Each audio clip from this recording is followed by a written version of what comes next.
Hey guys, welcome to channel. तो आज की इस वीडियो में हम पढ़ेंगे इरिगेशन के बारे में। तो हमारा जो चैप्टर चल रहा था वो क्या चल रहा था, क्रॉप प्रोडक्शन एंड मैनेजमेंट के बारे में, जो कि चैप्टर फर्स्ट है। बाकी के चैप्टर हमने अपलोड कर रखे हैं हमारे चैनल पे, और ये हमारा पार्ट 3 है। अगर आपने पार्ट 1 और पार्ट 2 नहीं देखा है तो आपको उसका लिंक डिस्क्रिप्शन में मिल जाएगा, तो आप उन इंटरेस्टिंग सी वीडियोज़ को जाके वॉच कर सकते हैं। और है ना, हमने पार्ट 2 तक क्या क्या डिस्कस कर रखा था। हमने पार्ट 2 तक मैन्योर्स और फर्टिलाइज़र्स के बारे में डिस्कस कर दिया था। अब जो हमारा चालू होगा वो इरिगेशन होगा। तो है ना, जिन्होंने मैन्योर्स और फर्टिलाइज़र तक नहीं देखी है, मतलब पार्ट 1 और पार्ट 2 नहीं देखा, उन लोगों को लिंक तो डिस्क्रिप्शन में मिल जाएगा। और हमारे प्लीज़ चैनल को सब्सक्राइब भी कर दीजिए। तो है ना, एक बार मैं ब्रीफली आपको डिस्क्राइब कर देता हूँ कि हमने है ना पिछले पार्ट्स में क्या डिस्कस करा। अगर आपको पूरा कॉन्सेप्ट जानना है ना, सारी चीज़ एक्सप्लेनेशन हिंदी में एक्सप्लेनेशन चाहिए, और लाइन बाय लाइन हम पूरी लाइनें आपको पढ़ के एक्सप्लेनेशन देते हैं। तो अगर आपको चाहिए तो आप उधर जा सकते हैं। तो एक बार मैं ब्रीफली आपको डिस्कस कर देता हूँ। हमने क्या करा था पिछले वीडियो, हमने पार्ट 1 और पार्ट 2 में क्या करा था, एग्रीकल्चर प्रैक्टिसेस करी थी। एग्रीकल्चर प्रैक्टिसेस जो भी है ना, फार्मर्स की प्रैक्टिसेस होती है, वो एग्रीकल्चर प्रैक्टिसेस होती है, एक्टिविटीज़ जो भी फार्मर्स की होती है। फिर हमने प्रिपरेशन ऑफ सॉइल, है ना, सबसे पहले सॉइल को प्रिपेयर करना। अगर आपका कॉन्सेप्ट क्लियर है तो तो आप है ना, अगर आपको ये पॉइंट भी लर्न करने की ज़रूरत नहीं, ये जो पॉइंट्स है आपको वो भी लर्न नहीं करने की ज़रूरत, अगर आपका वो कॉन्सेप्ट क्लियर है तो। क्योंकि आपको खुद ही पता पड़ जाएगा कि सोइंग के बाद हमें मैन्योर्स डालने होते, फिर ही इरिगेशन होगा। इरिगेशन के पहले इरिगेशन के पहले मैन्योर्स होगा। तो ये अगर आपको कॉन्सेप्ट क्लियर है तो आपको लर्न करने की भी ज़रूरत नहीं है पॉइंट्स को। फिर हमने प्रिपरेशन ऑफ सॉइल देखा था कि सॉइल को कैसे प्रिपेयर करें, उसके लिए हमें टूल्स भी चाहिए होते हैं बहुत सारे। फिर हमने देखा था सोइंग, प्रिपेयर होगी सॉइल। एक बार हमने सॉइल को प्रिपेयर कर दिया, फिर हम सोइंग करेंगे, मतलब सीड्स को बोएंगे। तो फिर बोइंग है ना, सोइंग हो गया, फिर बो दिया हमने सीड्स को। फिर हमको मैन्योर्स और फर्टिलाइज़र डालने पड़ेंगे। मैन्योर्स और फर्टिलाइज़र डालने को क्या कहते हैं, मैन्योरिंग कहते हैं। एक बात यहाँ पे है ना, बहुत सारे लोगों को क्या कन्फ्यूज़न होता है। आपने सुना होगा मैन्योर्स और वर्मी कंपोस्ट। ओके, मैन्योर्स और वर्मी कंपोस्ट में मैं आपको डिफरेंस बता देता हूँ एक बार। वर्मी कंपोस्ट बनता है वॉर्म से, जो डेड वॉर्म्स होते हैं ना उनों से, और मैन्योर्स होता है एनिमल से। तो ये डिफरेंस है वर्मी कंपोस्ट और मैन्योर में। वर्मी कंपोस्ट है ना, जो डेड वॉर्म्स होते हैं उनसे बनता है ना। मैन्योर्स हमारे कहाँ से बनता है, हमारे मैन्योर्स एनिमल से बनता है। और फर्टिलाइज़र्स हमें कहाँ से मिलता है, फर्टिलाइज़र्स हमें जो फैक्ट्रीज़ हैं फैक्ट्रीज़ में बनता है फर्टिलाइज़र्स। तो ये था मैन्योर्स और वर्मी कंपोस्ट और फर्टिलाइज़र्स के बारे में डिफरेंस। फिर हमने यहाँ तक कर दिया था, डिफरेंस भी हमने जान लिया था फर्टिलाइज़र और मैन्योर्स के बारे में। यहाँ पे मैं इतना डिस्कस नहीं करूँगा क्योंकि हमने पहले वीडियोस में डिस्कस कर रखा है। अभी मैं यहाँ से शुरू कर दूँगा इरिगेशन यानी अभी हमने सॉइल को पूरा प्रिपेयर कर दिया, फिर हमने सॉइल पे ना सोइंग कर दी, फिर हमने मैन्योर्स डाल दी। अब हम करेंगे इरिगेशन, मतलब उसमें पानी डालेंगे। ओके, सो मैं है ना रीड कर देता हूँ, फिर आपको पूरा है ना वो उसका एक्सप्लेनेशन बता दूँगा। All living beings need water to live. Water is important for proper growth and development. Water is absorbed by the plant roots along with water, mineral and fertilizer are also absorbed. तो है ना, यहाँ पे हमें क्या बताया गया है, यहाँ पे हमें यह बताया गया है कि ना देखो इरिगेशन है ना, हमारे बॉडी के लिए भी है ना वाटर की बहुत नीड होती है, प्लांट्स के लिए भी वाटर की बहुत नीड होती है। क्यों होती है ये अभी हम आपको बता देंगे।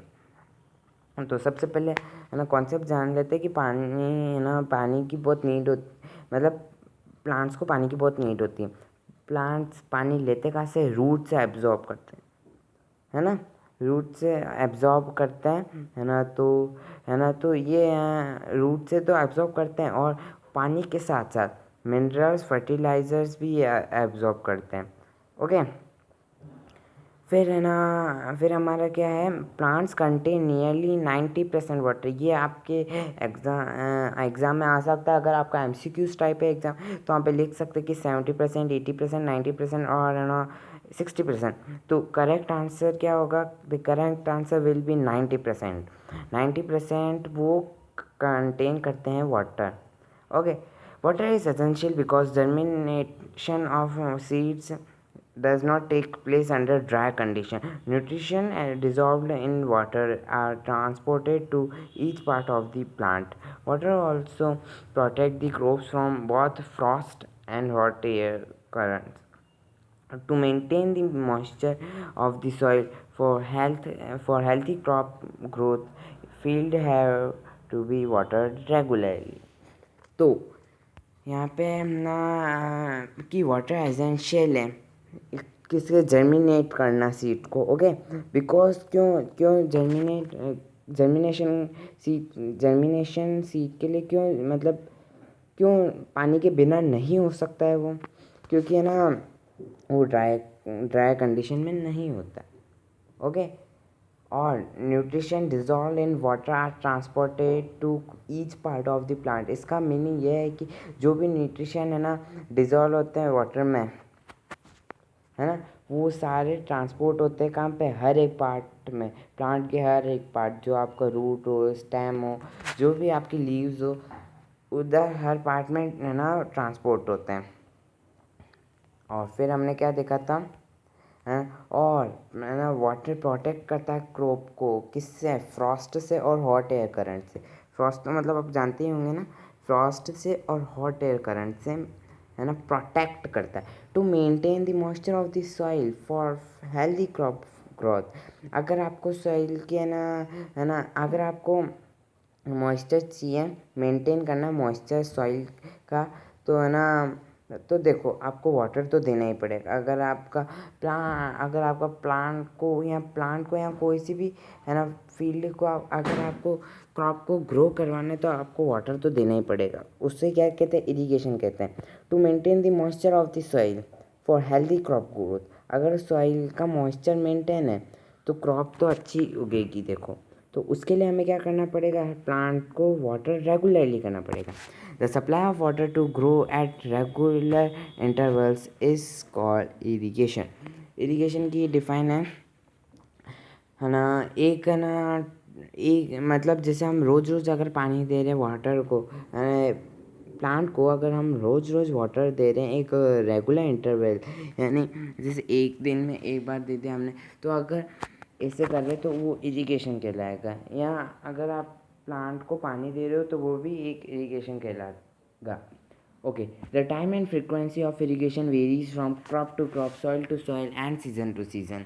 इन summers the frequency of watering is high. Why is it so? Could it be due to the increased rate of evaporation of water from the soil and the leaves? अब यहाँ पे बताया गया है कि है ना जो हम पानी देते हैं प्लांट्स को, वो देखो है ना वेरी करता है। वेरी यानी जैसे क्रॉप टू क्रॉप, किसी क्रॉप को ज़्यादा पानी चाहिए होगा, किसी क्रॉप को कम पानी चाहिए होगा। सॉइल टू सॉइल, किसी सॉइल को ज़्यादा चाहिए होगा, किसी सॉइल को कम चाहिए होगा। सीज़न टू सीज़न, अगर समर सीज़न है तो थोड़ा पानी ज़्यादा चाहिए होगा, और विंटर सीज़न है तो थोड़ा पानी कम चाहिए होगा। और रेनी सीज़न है तो रेन प्रोवाइड तो रेन हो ही रही है, तो है ना वाटर हो जाएगा, इरिगेशन हो जाएगा। I am very careful this year about watering the plant. Last summer and my plants dried up and died. तो ना यहाँ पे क्या बताया तो ना, तो यहाँ पे है ना पूछा गया है कि क्यों समर में ज़्यादा पानी चाहिए होता है।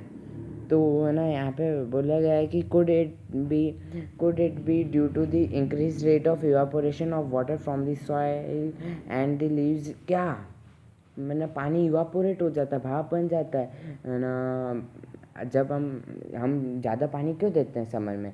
क्या पानी इवापोरेट हो जाता है लीव से और सॉइल से। तो है ना और यहाँ पे बोला गया है कि है ना यहाँ पे बताया गया है कि I am very careful this year about watering the plant, कि ये बहुत केयरफुल था इस ईयर प्लांट को वाटर करने में, क्योंकि है ना पिछले समय इसके के प्लांट क्या है ना सूख गए थे। ओके, तो यहाँ पे ऐसे ही बताया गया। अब सोर्सेस ऑफ इरिगेशन, अब सोर्सेस हम कैसे, अब पानी तो देना है तो अब सोर्सेस कहाँ से लें, मतलब अब पानी मिलेगा कहाँ से। ओके, तो पानी अब यहाँ पे हमें बहुत सारे सोर्सेज मिल सकते हैं पानी इरिगेशन करने के लिए, जैसे वेल्स हो गया, ट्यूब वेल्स हो गया, पॉन्ड्स हो गया, लेक्स हो गया, रिवर्स हो गया, डैम्स हो गया और कैनल हो गया। तो ये सोर्सेज हैं, यहाँ से पानी हम ले सकते हैं। अब यहाँ पे आप देख सकते हो ये पिक्चर है। अब ये क्या है, मोट और ये चेन पंप है, ये ढकली है और ये राहत है। अब ये क्या है, ये है इरिगेशन के जो भी आपके दो है ना वेज। यहाँ पे एक बार हम पढ़ देते हैं, मेथड्स हैं इरिगेशन के। ये traditional method of irrigation, the water available in wells, lakes and canal is lifted up by different methods in different region for taking it to the field. Cattle or human labors is used in this method, so this method are cheaper but less efficient. The various traditional way are, तो है ना देखो traditional method की अगर बात करें, traditional method यानी बहुत पुराने ज़माने के मेथड कि क्या होता है, वाटर है ना अवेलेबल होता है हमारे किस में, वेल्स होता है, वेल्स में अवेलेबल होता है, लेक में होता है, कैनल में होता है ना। तो यहाँ पे है ना पानी अवेलेबल होता है और यहाँ से पानी को लेके फिर है ना जो फील्ड में दिया जाता है। तो इसमें देखो कैटल्स और ह्यूमन लेबर की ज़रूरत पड़ती है ना, क्योंकि तभी होता है। पहले ट्रेडिशनल मेथड में, ह्यूमन मेथड में तो मशीन्स आ गई है, पर अगर हम ट्रेडिशनल मेथड की बात करें तो है ना ह्यूमन लेबर और कैटल की ज़रूरत पड़ती है ना, एनिमल्स की ज़रूरत पड़ती है। क्यों ज़रूरत पड़ती है, क्योंकि पहले कोई है ना मशीन थी नहीं। तो ये क्या चीपर तो है, सस्ता तो है, पर लेस एफिशिएंट है, इतना अच्छे से काम नहीं करता। क्यों, ये भी रीज़न बताएंगे। देखो ये मोट है, यहाँ पुलिस सिस्टम भी इसको कह सकते हैं है ना। तो ये आप पिक्चर देख सकते हो, इससे आपको अच्छे से समझ आ जाएगा। और ये होता है चेन पंप, ये होता है हमारा धकली, और राहत ये होता है। तो राहत को आप लीवर सिस्टम भी कह सकते हो। Okay, pumps are commonly used for lifting water, diesel, biogas, electricity and solar system is used to run these pumps. Pumps का यूज़ होता है पानी को लिफ्ट करने के लिए, जैसे अब देखो डीजल, बायोगैस या इलेक्ट्रिसिटी या सोलर एनर्जी यूज़ होती है इन पम्प्स को रन करने के लिए। पम्प्स का यूज़ होता है पानी को लिफ्ट करना। अब पम्प्स किससे चलता है, वो डीजल से, बायोगैस से, या इलेक्ट्रिसिटी या आपके सोलर एनर्जी से वो पम्प्स चल सकते हैं। फिर पम्प्स चलेंगे तो पम्प्स पानी को लिफ्ट करने का काम करेंगे। तो यहाँ तक हमने डिस्कस कर दिया था। अब मॉडर्न मेथड इरिगेशन बहुत अच्छे से एक्सप्लेन किया गया है। हमें पहले ट्रेडिशनल मेथड बता दिया, अब मॉडर्न मेथड का पढ़ते हैं। Modern methods of irrigation help us to use water economically. The main methods used are as follow. Sprinkler system, this system is more useful on the uneven land where sufficient water is not available.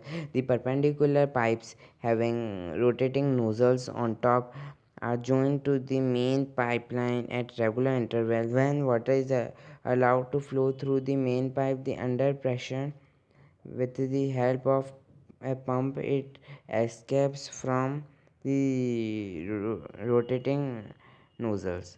एक बार मैं आपको ये explain कर देता हूँ कि modern methods क्या है, फिर हम स्प्रिंकलर सिस्टम भी अच्छे से देख लेंगे। देखो सबसे पहले तो स्प्रिंकलर सिस्टम होता है। ओके, मॉडर्न मेथड में क्या आता है, हमारे थोड़ी मशीन का काम ज़्यादा हो जाता है, थोड़ा मशीन का काम ज़्यादा हो जाता है, और ये जो मेथड्स होते हैं वो है ना एफिशिएंट भी बहुत ज़्यादा होते हैं। हालांकि थोड़े चीप नहीं होते हैं है ना, थोड़ा इनको ख़रीदने में ज़्यादा पैसा लगाना होता है, पर एफिशिएंट बहुत ज़्यादा होते हैं।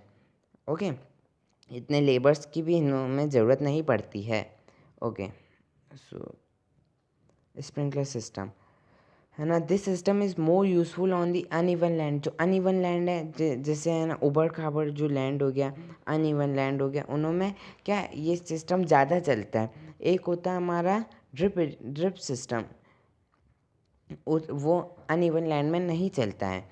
Okay, the perpendicular pipes having the rotating nozzles on top. जो परपेंडिकुलर पाइप्स होते हैं उनके ऊपर क्या एक रोटेटिंग नोजल्स होती है, are joined to the main pipeline at regular interval.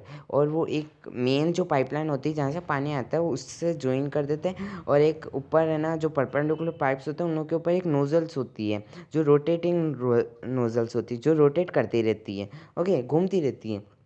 when water is allowed to flow through the main pipe under pressure with the help of a pump, it accepts from the rotating nozzle. It gets sprinkled on the crop as if it is raining. Sprinkler is very useful for lawn, coffee plantation and several other crops.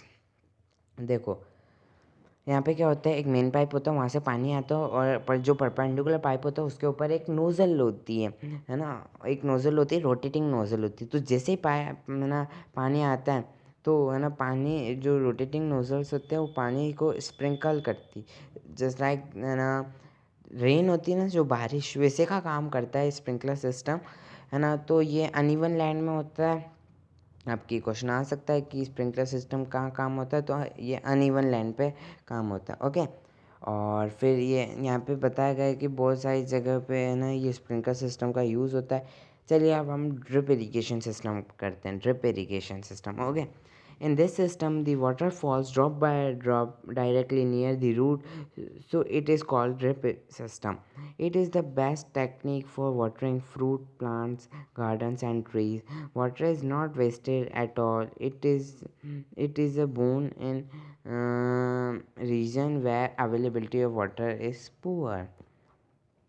तो है ना यहाँ तक हमने कहा, okay, हमने drip irrigation system पढ़ रहे हैं। ड्रिप इरिगेशन स्प्रिंकलर सिस्टम में बारिश जैसा काम होता है, जस्ट लाइक एक बारिश हो रही है वैसा काम करता है स्प्रिंकलर सिस्टम। अब ड्रिप इरिगेशन सिस्टम में अच्छे से सुनना, ड्रिप यानी ड्रॉप, है ना, ड्रिप। अब ड्रॉप बाय ड्रॉप पानी रूट्स में जाता है ना, ड्रॉप बाय ड्रॉप पानी को रूट में जाने देते हैं। तो इससे क्या होता है, पानी का है ना पानी वेस्ट नहीं होता है, जितना यूज़ चाहिए उतना ही यूज़ होता है, वेस्ट कम होता है। और जहाँ पे है ना पानी की अवेलेबिलिटी पुअर है वहाँ पे तो इसका बहुत अच्छे से मतलब उसका अगर उस जगह पे हम यूज़ करें तो बहुत है ना अच्छी बात हो जाती है, क्योंकि पानी ये कम यूज़ करता है, जितना पानी चाहिए होता है रूट्स को उतना दे देता है। तो ड्रॉप बाय ड्रॉप करता है ये है ना वाटर, है ना रूट्स को सीधा रूट्स पे करता है। और ये कहाँ पे यूज़ हो सकता है, ये यहाँ पे फ्रूट प्लांट्स पे या गार्डन्स और ट्रीज़ पे यूज़ हो सकता है। ये देख सकते हो आप drip irrigation system, drip system, okay. अब करते हैं प्रोटेक्टिंग फ्रॉम वीड्स। हमने वाटरिंग भी कर दी। अब जब है ना प्लांट्स ग्रो होते हैं तो उनके साथ एक अनवांटेड प्लांट्स भी ग्रो हो जाते हैं। प्लांट ग्रो हो रहा है उसके साथ नीचे छोटे छोटे प्लांट्स भी ऐसे ग्रो हो जाते हैं जो अनवांटेड होता है, जिन्हों को है ना जो है ना नहीं उगने चाहिए, ओके। तो वो हम पढ़ लेते हैं, protecting from weeds. Bhujan Pahli went to a nearby wheat field and saw that there were some other plants in the field growing along with wheat plants. ना जो भूजन पहली है ना अपने नियर बाय व्हीट फील्ड पे गए, वहाँ पे उन्होंने देखा कि है ना प्लांट्स व्हीट के साथ एक छोटे छोटे है ना बहुत सारे प्लांट भी उग रहे थे, है ना। तो है ना have this other plants been planted purposely. क्या ये जो ये प्लांट्स है उनको क्या है ना जानबूझ करके उगाया जाता है, या कोई इनों का कोई पर्पस होता है।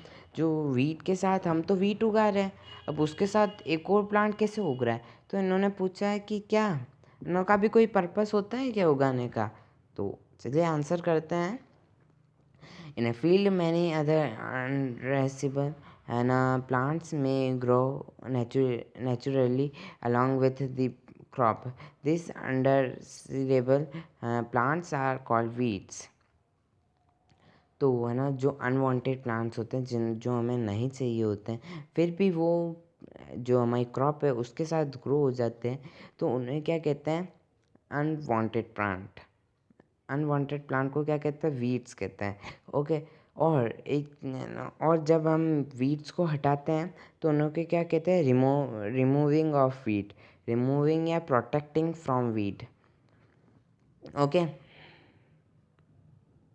अब हमारा जो आता है कि the removal of weeds is called weeding.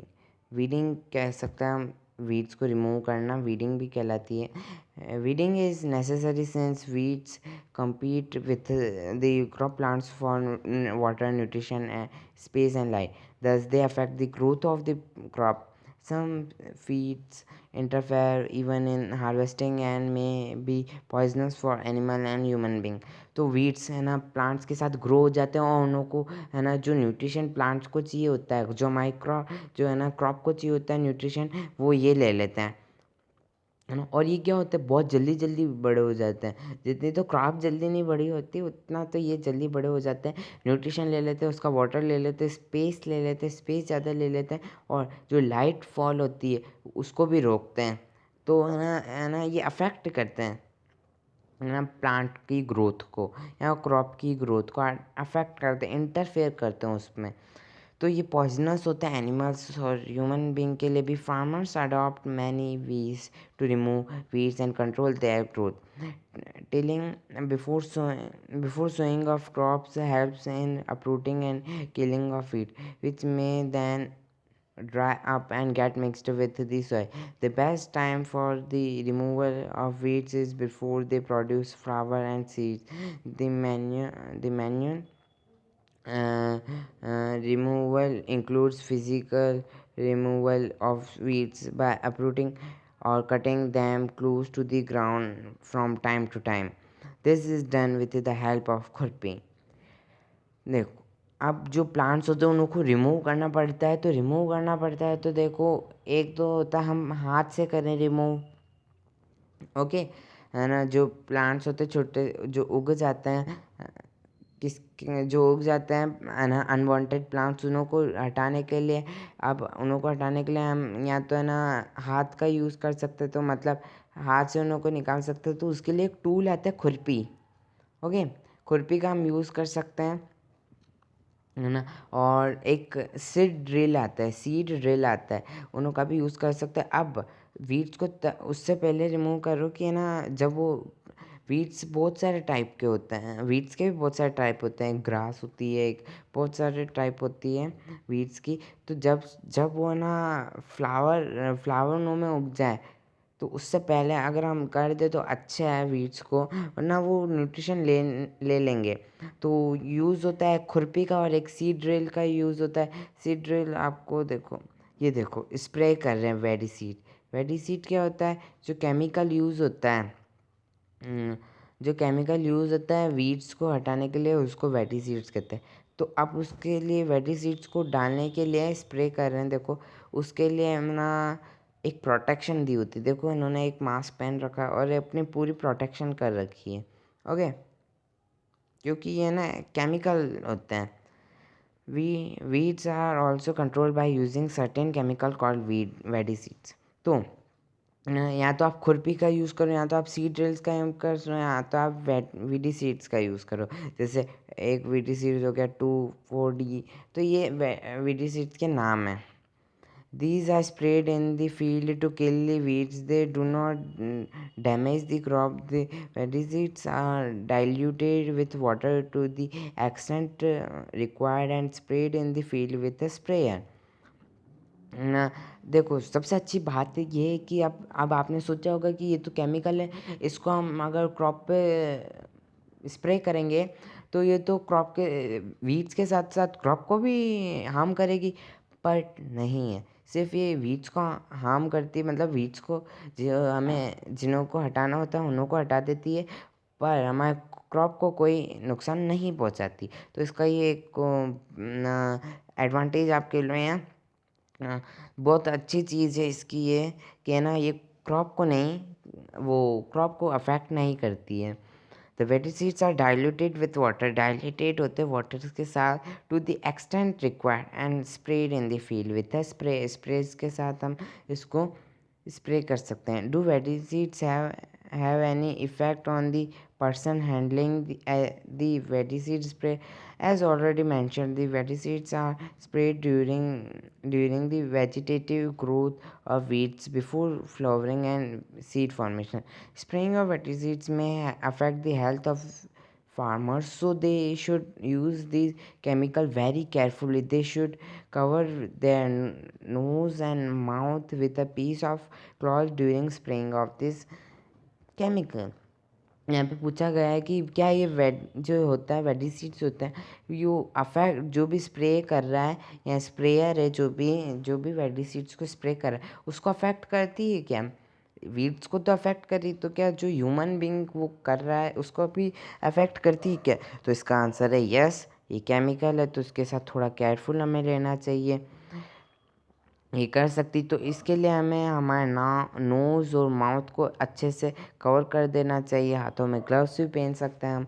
तो ये एक केमिकल ही है, तो है ना इसको यूज़ करने के लिए सावधानी है ना हमें करनी पड़ती है। तो है ना हमने अभी तक जो डिस्कस करा हमने वो प्रोटेक्शन ऑफ वीड्स और है ना इरिगेशन कर दिया है। अगली वीडियोस में हम है ना हार्वेस्टिंग करेंगे, हार्वेस्टिंग पूरा डिस्कस करेंगे, फिर स्टोरेज करेंगे। तो है ना अगली वीडियोस में हम यहाँ से स्टार्ट कर लेंगे हमारा टॉपिक्स। और अगर आपको ये वीडियो पसंद आई है तो प्लीज़ हमारे चैनल को लाइक करना, शेयर करना और सपोर्ट करना, ताकि हम और भी अच्छी हमारी क्वालिटी बढ़ा सकें। आपके अगर आप सपोर्ट करोगे तो हमें एक मोटिवेशन मिलेगा, सो दैट हम भी एक अच्छे से आपके लिए है ना पूरे रिसर्च करके आएँ। ओके, तो प्लीज़ हमारे चैनल को सब्सक्राइब करना। Thank you for watching. अगर आपने सब्सक्राइब नहीं करा तो सब्सक्राइब करें। अगर आपका इस वीडियो को देखने के लिए बहुत बहुत धन्यवाद।